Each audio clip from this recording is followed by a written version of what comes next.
اور بندر کا تماشا عوام کو محظوظ کرنے کا صدیوں پرانا فن معدومیت کے خطرے سے دوچار۔ بھیرا کا جوگی آج بھی بندر اور بکرے کے کرتب دکھا کر اپنے خاندان کا پیٹ پال رہا ہے۔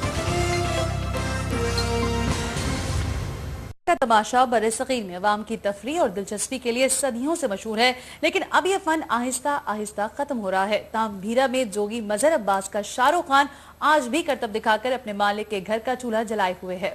بھیرا کے جوگی مظہر عباس کو بندر اور دیگر جانوروں کو سدھا کر کرتب دکھانے کا فن اپنے آبا و اجداد سے ورثے میں ملا، جو اسے جاری رکھے ہوئے ہے۔ جوگی مظہر عباس نے اپنے بندر کا نام شاہ رخ خان رکھا ہوا ہے، جو سسرال جانے، ناراض بیوی کو منانے، راستے میں گاڑی خراب ہونے پر اس کو گیراج پہنچانے، دشمن سے بندوق سے لڑنے کے مختلف کرتب دکھاتا ہے۔ جوگی مظہر عباس کے پاس ایک بکرا بھی ہے، جو خدا کے حضور سجدہ ریز ہونا اور چارپائی کے ایک پائے پر چاروں ٹانگیں رکھ کر کھڑا ہو جاتا ہے۔ بندر اور بکرے کے ان کرتبوں کو دیکھ کر لوگ جوگی کو داد کے ساتھ ساتھ پیسے بھی دیتے ہیں، جس سے وہ اپنے جانوروں کے کھانے اور اپنے گھر کا چولہا جلانے کا بندوبست کرتا ہے۔ جوگی مظہر عباس کا کہنا ہے کہ وہ اس فن سے دن میں 500 روپے تک کما لیتا ہے۔ وہ اپنے شاہ رخ خان کو روٹی اور دودھ پلاتا ہے، جبکہ اسے بکرے کا بھی خاص خیال رکھنا پڑتا ہے۔